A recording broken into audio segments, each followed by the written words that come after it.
Who wants to talk sports on a what day is today? Today's Monday. On a Monday. Hacksaw's not here today. He's on the road, evangelizing the message of sports. But we pre-recorded a segment that we think you're going to really like. And this is called Hacksaw's Favorite Baseball Movies. And I hope you'll enjoy it. This is a great thing to talk about as we're in the season of the World Series. So have a great one out there and enjoy this special presentation.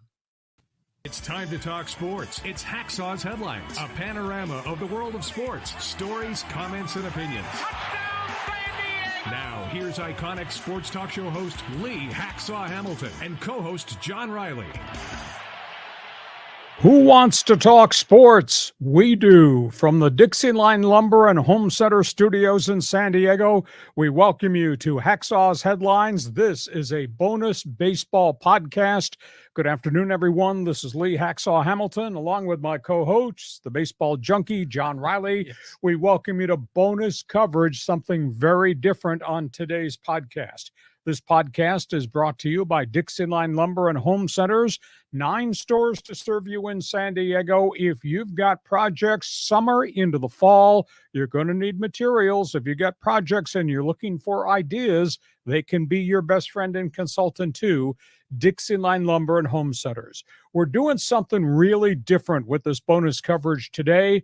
We're going to talk about the best baseball movies of all time. We've gone through a laundry list. We've cut the list down. We got the top 5. We got honorable mention. And then we're going to kind of go around the table and just talk about other things. John, what makes a great baseball movie? Your opinion, please, from left field. From left field, I like baseball movies that first of all have a historical context. I like it when they're really emotional and they kind of get you feeling the romance of baseball. There's a lot of different categories where there's comedies, there's dramas. Some movies are better than others, but yeah, for mine, it's the more of the history and the cultural experience of it all. I think historical perspective is one item. Is it serious? Is the content great? If it is comedy, is it believable? Is it fun? Is it absurd? You have to draw a line somewhere. Do stars, name actors, actresses, play a role into the quality of a baseball movie? That comes into the equation. Is the perspective realistic? Is it really about baseball? Is it a storyline that you want to follow? Or are you just willing to go off on a tangent and just follow something really funny, really diverse, really different, really absurd? I think all those things filter into the equation. We've talked in the past on past podcasts just about sports movies. I think there have been more great movies made about baseball than there have about any other sport. Now, maybe that's going to change as the industry has changed, as the technology has changed. It's a lot easier to create. But I just tend to think there's so many good baseball movies out there. Yeah, because baseball is America's pastime, and it's interwoven into American history. And the romance of baseball, the part that I love about it, yeah, it makes really good movie content, and there's been basketball movies and football movies, and many of them are very good. But baseball just seems to exist in a different place. And it goes back to history. Baseball's been with us since the late 1800s that we know of. Mm-hmm. And pennant races, World Series, superstars, free agency, and a historical look back in perspective of some really choppy eras of baseball history. So that's what makes it fun. We hope you're going to enjoy this because we're going to do something really different here. First things first, out-of-town scoreboard. The top 5 baseball movies according to the host. Okay. John, hit that list. There it is. I went through, I had initially, when John and I devised this idea, I had 40 baseball movies that I had discovered. Some I've never seen, some I didn't care about, but 40. And I whittled it down to about 20, and then I chopped it down to the top 5. I picked Bull Durham number 1 because it's rather realistic. I picked Field of Dreams number 2 because of the creative genius of the content and the storyline. I picked The Natural because it was a love story of baseball, a love story between a baseball player and a woman. I picked Moneyball number 4 because Moneyball is about the business of baseball, and it's a truism. Everything you see in Moneyball when that movie first came out is happening in baseball-Moneyball in the 2020s. And then the last one I picked in my top 5 is a historical movie that hasn't gotten a lot of play until recently, but it's about the Black Sox scandal of 1919, and I thought it was done with tremendous historical perspective, and that's why I chose 8 Men Out. So, John, of my top 5, juggle them if you wish. What do you think? How would you rate those top 5? Well, they're all excellent movies. Now, you left some big ones out from Well, your there's list. still other lists to come. But if I were to like just say at those 5 right there, I'd have The Natural and Moneyball at the top. And then I'd probably have Bull Durham and Field of Dreams. Actually, I'd flip that. I'd have Field of Dreams and then Bull Durham. But there's other baseball movies that would be on my list. But I don't want to, break your vision here of what are your favorites. Just remember, you're out in left field with your opinions. Well, this is a baseball thing. This is appropriate for left field. We accept that. Okay, we're going to walk through the top 5, and we got some cool things that we're going to try to put up for you to follow. These are the top 5s, and we're going to start with Bull Durham. And another thing, me, you don't know shit, all right? You want to make it to the show, you'll listen to me. Annie only wants you because she can boss you around, got it? So relax, let's have some fun out here. This game's fun, okay? It's fun, goddammit. And hey, don't hold the ball so hard, okay? It's an A. Hold it like an A. Bull Durham. It's a movie about truth. It's a movie about the lowest minor leagues and what life is like. It's a movie that tells you the story of the veterans who hate to be in Class A ball and the rookies who are trying to claw their way out of Class A ball. Bull Durham with Kevin Costner, Susan Sarandon, and Nuke LaLoosh. Bull Durham is about women and groupies and fans and road trips and beer and the long grind of a bad baseball season where you play 42 games in 44 nights and you're always on the bus. I thought when this thing was written, I thought it was fabulous. When it was produced, I was awed by it. Oh, there's some funky things in there, sure. But I think in the bigger picture of things, Kevin Costner plays the lead role perfectly. Bitter veteran player. What the hell am I doing here in Class A? Why did they do this to my contract? And then he understands he's down there to develop Nuke LaLoosh, the pitcher, and that may lead him to become a manager a year from now in another Class A team and another Class A league and start the second part of his career. I just thought they hit a home run because it's what minor league baseball is. And I experienced that. Utica Blue Sox, New York Penn League, lowest minor league in Class A ball, and I experienced all that. Farm Club Toronto Blue Jays used to be a farm club back in the day with the Whiz Kids, the old Philadelphia Phillies. I've tried to remember how many guys who got to the major leagues actually wore Utica Blue Sox uniforms. And the only name that came up was Andy Ashby.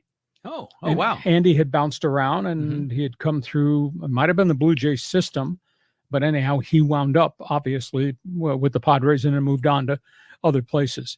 But Bull Durham is what this whole thing is all about. And in terms of, next slide, in terms of the antics, a lot of this stuff goes on. Every Class A team has a veteran or two, career journeyman minor leaguer, or maybe an ex-major leaguer, who's down there for one specific reason, to help mold that high draft pick, the bonus baby. So I thought the movie was just spectacular. And John Rowley says, yeah, this movie was terrific. One of the things that I enjoyed about it is how little sayings from the movie find their way into current baseball conversation. So like, for example, in a real major league game, if a pitcher like shoots it way over the head of the catcher, they always say hit the bull. You'll hear the announcers say that, you'll hear fans say that. I love that. The speech by Kevin Costner where I think Lee Harvey Oswald acted alone, I love the small of a woman's back. I mean, that whole speech is fantastic. So there's a lot of great stuff in this movie. I really enjoyed it, and my wife still jokes about how they were on the mound talking about getting candlesticks for a wedding gift. So there's a lot of great content content here. Fabulous, fabulous movie. And Kevin Costner, I think, was the glue that held it all together. Second movie. We're going to go to Field of Dreams. All right, so let's take a look at some of the video content here. Meet Shoeless Joe Jackson. Joe, Terry Mann. It's a pleasure meeting you. Pleasure's mine. Ray, I hope you don't mind, but we got tired of just having practices, so we brought another team out with us so we could have some real games. I don't mind. Where'd they come from? Where did we come from? You wouldn't believe how many guys wanted to play here. We had to beat them off with a stick. Hey, that's Smokey Joe Wood. And Mel Ott. And Gil Hodges. And Ty Cobb wanted to play. None of us could stand a son of a bitch when we were alive, so we told him to stick it. Hey, are you Graham? Yes, sir. Well, what are you doing on the sidelines here? You came to play ball, didn't you? Yes, sir. All right, we'll go warm up. Yes, sir. Rookies. Unbelievable. It's more than that. It's perfect. Costner was the leader of this movie. He was the glue that held this whole thing together. But each of those other actors, whether it was James Earl Jones or whether it was Ray Liotta, who played Shoeless Joe, had integral parts. Burt Lancaster, as the old doctor, the former New York Giant player, all carried clout into the complete makeup of this video. And I tried to think what made this movie appeal to me. Fathers, sons, baseball, tradition handed down. Because the indirect message is Kevin Costner's dad was an old-time New York Yankee who lost his way and lost his life, and they had a falling out, and they came back together at the end of the movie, which I thought was unbelievably moving. So to me, Field of Dreams is just all about the linkage of fathers, sons, and the game of baseball and the tradition that is handed down generations to generations. I visited the cornfield in Iowa. Oh, nice. I took my son on a recruiting trip to the University of Dubuque. He visited as a potential aviation major and All-American wrestler, and we went there. And on the side trip back, we went. Now, they had just converted the farmhouse into a museum, and they just opened up the field and the parking lot as a tourist area. So that was really cool out of Dubuque, Iowa. But I just spin back to what this meant, baseball history and the tradition of handing the game down from a father to a son. And John Riley says, this was a fantastic movie. It was, I agree with you. The history of it was great. Seeing, the human of the Darth Vader voice and James Earl Jones was great. I just like the supernatural part of this, and, you say, are movies believable? Does that make them good or not? Well, when I'm watching a movie, I want to escape from reality. And so when it has a little bit of this supernatural bit, and that links into sort of the special magic of baseball, the romance of baseball, that really pulled me into this movie. And I love how Major League Baseball now has games on the cornfield now to, in a current day. This was a great movie. And it's funny how Kevin Costner is in a lot of these movies, but he's a perfect actor for these. And I think the coolest thing that we've seen in modern day baseball, and, baseball takes a midseason game, and they played in Birmingham, Alabama at Rickford Field, the home of the old Negro Leagues dating back to the 1920s. Oh, yeah. They play a major league game as part of the Little League World Series in Williamsport, Pennsylvania, regular season game, and they played there. And one of the coolest things is to look up in pregame and see all the players of the Cardinals and Cubs walking out of the cornfield. I mean, that is so cool. It goes to prove the linkage. So that's my second best all-time baseball movie. And we go to number 3, and that's his favorite, The Natural with Robert Redford.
It was a story of love. It was a story of love between a man and a woman, a story of love between a player, old coach, and Major League Baseball. And it's a scene that's set back in the 1930s. So there's just a lot of cool historical perspective of old stadiums, the way they dress, the cars, and what they shot in old parts of the city of Chicago. Redford was really good. I just thought the ancillary support group of actors were kind of cool. The crusty old make money owner, I thought that was a fascinating piece of the equation. I just thought it was a really, really good movie. And it was a flashback to a different era. Was the movie believable? Yeah. You could see a guy get hurt, guy go to war, get wounded, come back and play, a guy get shot by a lover. Yeah, anything was possible. I thought it was really, really well done. So this was a great one. I mean, again, it's a little bit of a supernatural in here about how, you know, has these historic home runs and the music, that trumpet in the background when it's amplifying what's going on. I get chills up my back every time I experience this. And there was another scene where he hits a home run and it hits the light posts and it's like fireworks coming out of the sky. And I absolutely love that. One of my best friends hates the movie because it is unrealistic, but the unrealistic part is what I love. I remember the little bat boy. Remember the what was it? The Wonder Kid or something was the name of the bat, and then it broke. He's like, "Yeah, bring me a winner, Bobby." You know, love that. Robert Redford is terrific, kind of an aw shucks actor. He does a really good job in this. They even have like a fictional character that was kind of like a Babe Ruth in the early part of the movie. So this was really, really good. And anytime this is on television, I will stop in my tracks and watch it again. I'm a big Robert Duvall fan, and he was part of that as the crusty old sports writer doing the investigative report of where did this guy come from, the Soda Pop League in Nebraska, etc. So that was the natural. That was number 3. Let's go to number 4. Moneyball. Okay, let's pull it up here. There are rich teams, and there are poor teams. Then there's 50 feet of crap, and then there's us. Welcome to Oakland. My job is to take this team to the championship. I need more money. We're not going to compete with a $120 million payroll. We got to think differently. Your goal shouldn't be to buy players. Your goal should be to buy wins. Here is 25 players that have been overlooked like an island of misfit toys. In here is a championship team, one that we can afford. Who's the kid? The kid is the new assistant GM.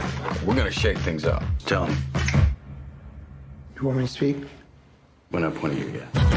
It's the new direction of the Oakland A's. You don't put a team together with a computer, Billy. Adapt to die. Billy Beane has tried to reinvent a system, just not working out. Do you think you'll lose your job? What? Well, I go on the internet sometimes. Well, don't go on the internet. Watch TV or talk to people. Do you believe in this thing or not? 100%. You may not look like a winning team, but you are one. So, play like one tonight. We're doing something really special, and the whole city is feeling it. If we win with this team, We change the game for good.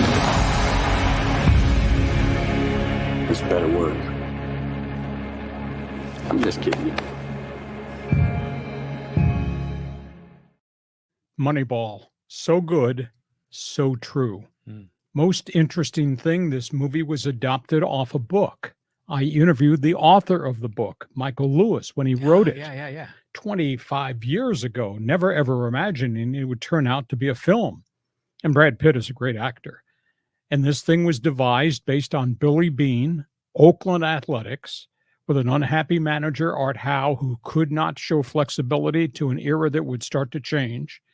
And the assistant was Paul D. Podesta. That's who the assistant general manager actually turned out to be. And he became the general manager of the Dodgers after working for Billy Beane in Oakland. And this was day one of analytics. Nobody knew what this was going to turn out to be when the Oakland A's improvised, created this new philosophy of how they're going to build this team, as weird as it was. And for a short period of time, the Oakland A's, they did pretty well. You go back to the Moneyball years of the Oakland Athletics and you look at the names and say, how did those guys win 100 games? Now, it was short-lived, didn't last very long, But I thought the movie was portrayed. The business side of baseball I thought was really well discussed. I could imagine myself sitting in a room with that general manager as he started to exchange his philosophies of what he was going to make the A's into, and all those old baseball guys around that table, not one of them wanted to buy into it. But yet there was Brad Pitt and his assistant general manager, actually was Billy Beane and Paul DePodesta. I could imagine them, that level of conversation. And I've interviewed Billy Beane a couple times. I knew DePodesta very well when he was the general manager of the Dodgers. I thought he was more than the smartest guy in the room. But I thought it was just a great look at the business side of baseball, and I still think it's really, really popular. Yeah, it's a fantastic movie. The part that I love about it is how the human mind has figured out a way to be innovative in such an old traditional sport, and how they're able to use all that data. And because I'm like a math guy, that's what my degree is in. I always thought you were geeky, yes. and I just remember Bill James and his baseball encyclopedia and all of that. We were consuming that, doing rotisserie baseball in the late 1980s. And my friend had built a fantasy league before the internet, and we were so into the numbers. And then suddenly there's a movie about it, and it's the Oakland A's who I grew up following, and it's Brad Pitt, and it was just fantastic. And then, by the way, my son goes to school, an elementary school near here, when he was little, and one of his math tutors was Mr. Bean, and he happened to always wear an Oakland A's jacket. And my son didn't put two and two together to figure out it was Billy Bean's father, because they grew up Mount Carmel and Rancho Penasquito. So there's all these local connections. I mean, even David Justice is portrayed in the movie by a different actor. So this was a great one. I enjoyed it. Moneyball, number 4. We go to number 5, and this is a real historical perspective gem. 8 Men Out, a look at the 1919 Black Sox scandal. Heralded as the greatest baseball movie ever, 8 Men Out is a meticulous recreation of the sport's darkest hour, the fixing of the 1919 World Series. We're going to drop a couple of games in the series. Who? Oh, everybody. Journey back to when Major League Baseball was played a whole new way. No player who throws a ball game will ever play professional baseball again. Underhanded. 8 Men Out, all about the players that took the money in 1919, the White Sox and the Black Sox, the World Series that was fixed, the players who were banned for life by the new incoming commissioner, the owner, Chuck Comiskey, who was only concerned about the profits he could make off the players. And you had college-educated players on that team that got implicated. You had Shoeless Joe Jackson, uneducated, could not write. Fascinating thing, when he signed his confession, he put an X where he was supposed to sign his name. Yes. Wow. And you had the greatest pitcher of that era, Eddie Seacott, who was part and parcel of the collection of players that threw the game to get the money that Comiskey had never, ever given them. Most intriguing angle to the story, Eddie Seacott was a great pitcher in the early 1900s. Eddie Seacott had a son, Al Seacott, pitched for the New York Yankees, a bonus baby in the 50s. When this movie came out, I tracked down Al Seacott's son, Eddie Seacott Jr., who would have been the grandson of Eddie Seacott. And he knew the history of the family. And he was very open, and he talked extensively about it. I thought it was a great movie.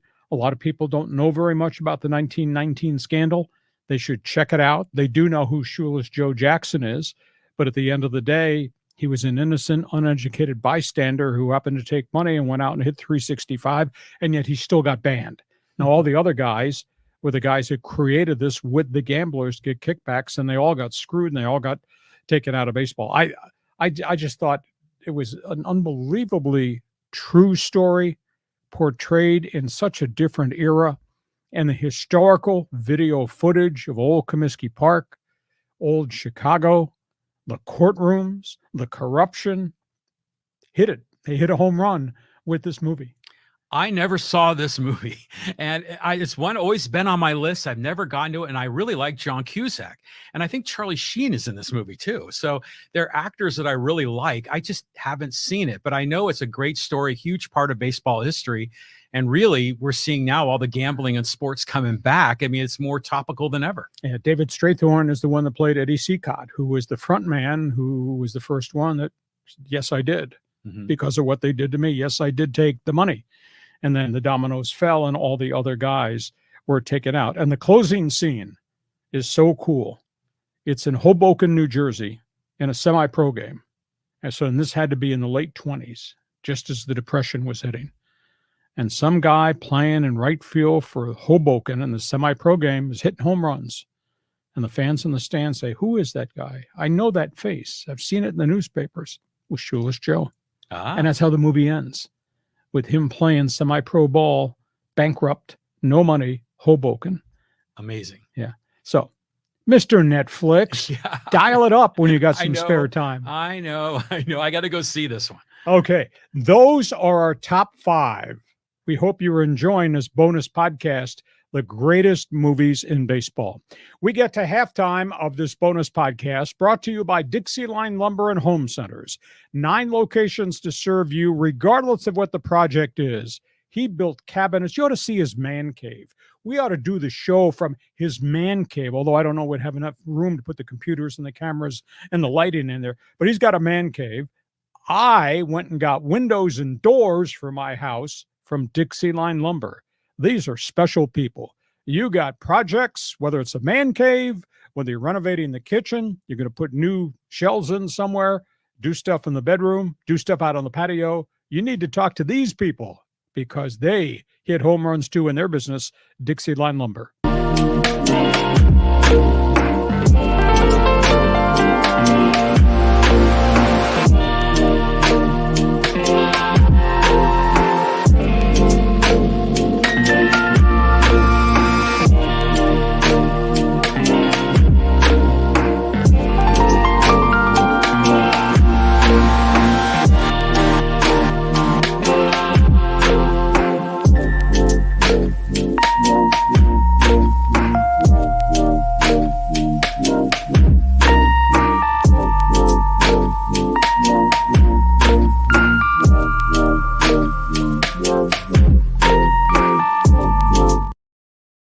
And before we start the second half of the greatest baseball movies of all time, a couple of business items. X marks the spot. You're all on social media. We invite you to follow me, become part of my, quote, Twitter all-star team. Just dial me up on X, at Hacksaw1090, at Hacksaw1090, and follow. Trying to push our numbers over the 10,000 mark of followers. Also, if you like sports, go to my website every morning. That's the address up top, LeeHacksawHamilton.com. It is all written. You give me 5 minutes in the morning, you'll know every story there is in the world of sports. And while you're there, register to join Hacksaw's Insiders Group. You get on our email list for all types of special projects, offers, and things that we're making available. And as John would say, we want you to share. We want you to subscribe, because if you subscribe, then you get messages every time we put something up on our YouTube channel, and we do that an awful lot. Give us a thumbs up. Give us a 5-star rating, because that helps us a great deal. And when we get back to our regular schedule, our podcast, we do what we call Fans Forum. John, for everybody who's watching our baseball movie podcast, when we're back on our regular Monday, Thursday schedule, explain to them how Fans Forum works. Yeah, Fans Forum is your chance to get involved. If you have a question or comment for Hacksaw, you can actually type it in the live chat on Facebook, X, or YouTube. But not today. You know, we'll be doing that on our regular Monday, Thursday podcast. So it's your chance to join us, just like the old, talk radio days on 690.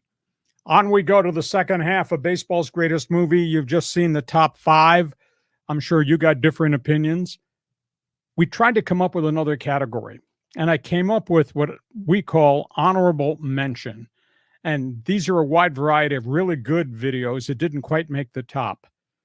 The documentary put out by Ken Burns called Baseball, 9 Innings, the greatest of all time. If you've never seen it, You can get it at the library. I'm sure you can find it on the internet. I'm sure you can order it on DVD. It's phenomenal. And what makes the documentary by Ken Burns so special is the actual videos, black and white and grainy, from the 1920s through the Negro Leagues, through World War II, through the golden era of the 50s into the 60s, to modern day baseball and free agency. And the voice on the track is Peter Coyote, who's a spectacular enunciator. And he is the voice of virtually all of Ken Burns' phenomenal documentaries. I happen to think Ken Burns is the greatest modern-day historian society has ever seen. And he just doesn't do sports. He does society. He does politics. He does government. He does unbelievable historical perspectives. So I think on the top of the honorable mention list, I like baseball, a.k.a. 9 Innings. John Riley says that is a great movie. I mean, that is my number one documentary. The documentary. I've watched that so many times. We have the DVDs here, and Ken Burns, to your point, is incredible. Not just with this movie, but what he did on all the other documentaries of the Civil War, the Vietnam War, westward expansion, just awesome. And then this, again, ties in American history with baseball. It's a big slice of Americana. This is so well done. It is definitely my number one. Okay, elsewhere on the honorable mention list, there's no crying in baseball. I think Tom Hanks really made the movie. Oh, yeah. And it's quite a storyline about League of Their Own. That movie was created by a former Montreal Expos player, Casey Candell. Utility guy, played for the Expos, played for the Mets, etc. His mother played in that league in the 1940s. And that's where the novelty idea came from. Let's see if we can put this together. And then they got tied in with the Baseball Hall of Fame in Cooperstown, who said, yes, we'll help you do this. And then they came up with the funding and the financing. But Tom Hanks was the anchor of the movie, the broken down player, the drunk who was hired, and women in baseball. Now, women are only good for one or two things, but not playing baseball. And then he became a believer. I thought League of Their Own was spectacular. And the fact that they were able to create, quote, the game events where the women were throwing the ball and making plays and running the bases and hitting it, that's probably the way it was. I think the Women's Professional League operated from 1942. I think it finally went out of business maybe in 1953 or 54. I mean, it served a purpose while the men were away, and it turned out to be fairly successful. I thought it was beauty. It was just a great story, and a lot of it was true. Yeah, and again, another slice of American history during the World War II. But there were a lot of other stars. I mean, Gina Davis, Rosie O'Donnell. I think Madonna was in that movie, yes. Right? So it was a fun movie, and it's a part of baseball history that a lot of people really didn't know about. Right. And I think that's terrific. Now, in terms of others on the honorable list, there are a whole bunch there that I considered. I wound up choosing 42, the Jackie Robinson modern day story. And there have been a lot of different versions of the Jackie Robinson story, including one in which he played himself. But I thought 42 was modern day. It had all the storylines of integration, segregation, beanballs, the emotional wear and tear on Jackie and his young wife, what happened obviously at the end of Jackie's life when he got into politics. I thought the movie was about as well done as it could be. Reinventing the actual games was really hard because that looked a little hokey, but that's the best you can do. I thought maybe if they had interspersed some actual Major League Baseball video of Jackie, black and white, it would have stood out. Maybe it would have made a difference. But I thought the storyline and what 42 represented was a story that really had to be told. And I'm sure a lot more modern day people now understand who Jackie Robinson was, what he stood for, how he got there, what Dodger management went through against the adversity from everybody. It was pretty impressive. I enjoyed this because of the reaction of his teammates and of the opposing players. And, you know, most of them were against Jackie, but a lot of the Dodgers came around and they would stand up for their guy. And there's that one scene in the movie where Pee Wee Reese puts his arm around him and, you know, I'm here to support you. And it says, maybe one day we'll all wear the same number and then they can't tell us apart. You know? And they did. Yeah. Baseball salutes Jackie Robinson. Everybody wears number 42 Exactly. early in the season. So that joins the honorable mention list. The next one is really different. You have to be intense. You have to want to watch it. You have to understand who Ty Cobb was. The movie is called Cobb. It's about the legendary Detroit Tiger star from the early 1920s who was a racist, who was deceitful, who probably was corrupt, who probably was a great ball player, win at all cost competitor, ugly person, died a horrible death. But this is a story of Ty Cobb in retirement hiring a sports writer from Detroit who was going to write his memoir. And they went around the country on a drinking spree and got involved in all kinds of trouble. It's a really, it's an intense movie. It's a sad movie, but it's worth watching because it tells the other side of Ty Cobb and what made him what he became in terms of greatness and in terms of being just a zealot and in terms of being a bad citizen along the way. I don't know if you've seen that, but you should probably find that one after you watch 8 Men Out. Is this is Tommy Lee Jones in this movie? Yes, it is. Yeah, so I've seen this one, and it is very good. You're right. It is kind of dark. It's amazing to think about if Ty Cobb existed today with the cancel culture and everything else, how he would fare, you know, compared to like a Trevor Bauer and all this other off the field nonsense. But I just a kind of a crazy tangent. Every once in a while, I'll be watching the news, and there's like an attorney in Washington, D.C. His name is Ty Cobb. Exactly. And he'll show up on the news, and you kind of have to do a head fake, you know? So that's something. But yeah, that was a good movie. Ty Cobb. Last one in the honorable mention series, and this goes back way back. This movie is in black and white. It's called Fear Strikes Out. It is about Boston Red Sox rookie outfielder Jimmy Pearsall, who had a lot of problems with depression. He had a lot of mental phobias. He pushed his way to the major leagues. He completely fell apart in Boston. He had to undergo psychiatric treatment. He did come back and finish out his career. He was zany. He was spirited. He was controversial. But it's about a young outfielder going through terrible growing pains, dealing with anxiety attacks, stress attacks, pushy parents, his own desire to succeed, exceed, and then crashing and burning, and then coming back and saving his life.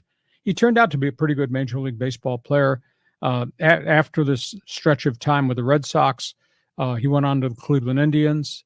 I think he went on to the Washington Senators right at the end, and then he played for the New York Mets. And then he was a broadcaster. But he was always out there. He was really, really different. But it's a true story.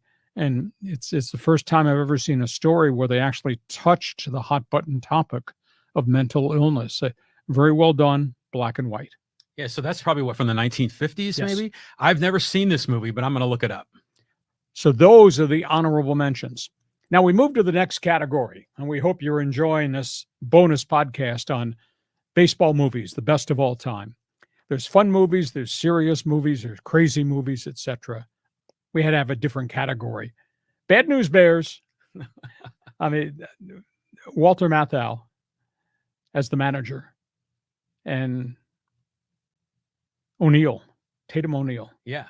as the daughter Yeah. of the divorced manager who had a drinking problem. And when he wasn't drinking, he was fixing swimming pools. And the baseball team out there that he had to take over and coach, and all these misfits, good players, bad players, no players, some not American players, language barrier players, and what they became, champions in the league. I happen to think Bad News Bears was just really one of the cool things. What was his last name? Buttermaker? Yeah, Buttermaker. That's Buttermaker. right. Yeah. That fit perfectly. And they had uniforms.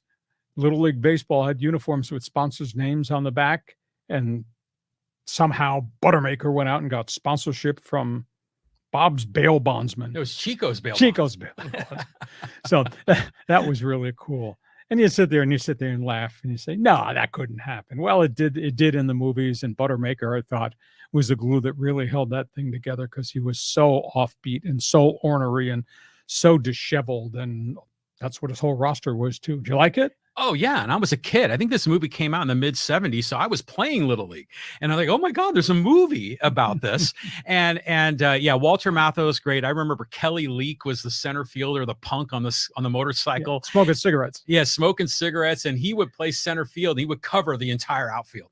And then Tanner was the shortstop, the little blonde kid, always got in fights. And what a fun movie that was. And the sequels were really bad, but the first one was actually a lot of fun. And yeah, it's just the fact that it was a Little League movie when I was playing Little League. I tried showing it to my kids today when they were young, and like, ooh, a lot of that is no longer acceptable. Yeah. You can't do that one anymore. Next one, fun movies. Major League. Charlie Sheen coming out of, what did you say? Where did you play last year? The penal league. Yeah. Coming out of jail, coming out of prison to throw a 99-mile-an-hour fastball and never knew where it was going. Charlie Sheen, whole bunch of actors that had, marquee roles in other things theatrically. It's about the old Cleveland Indians, losing team. Woman inherits it when her husband dies, and she wants to bury the franchise so she can move it to Florida. I thought it was a really great, fun flick. Bob Uecker was the announcer in the broadcast, just a bit outside. And then they had to hire a manager of these misfits. They had these players coming from everywhere, some out of jail, some out of prison, etc. And they called this guy, Lou, who had been a minor league manager. They called him in the winter and offered him a job to manage the Cleveland Indians. And he said, well, I have to put you on hold right now. I'm at work here in Toledo selling a guy a pair of snow tires. It was absurd. And, they actually had game footage of the Indians playing the Yankees and all the fans hated them, etc. It was really different. This was so fun. And first of all, the manager was Wilford Brimley, I think. Yes. And then he played the manager in The Natural too, if I recall. Yes. But I love this movie. It was like, what was it? Corbin Burnson was the third baseman. I remember him from LA Law, and he was in the movie. And then they had that big DH that couldn't hit the curveball, but on a fastball, he could crush it. And there was Willie Mays Hayes that was really fast on the bases. There's so many great clips in this that we've used in a lot of our verticals in some of the videos that we've produced.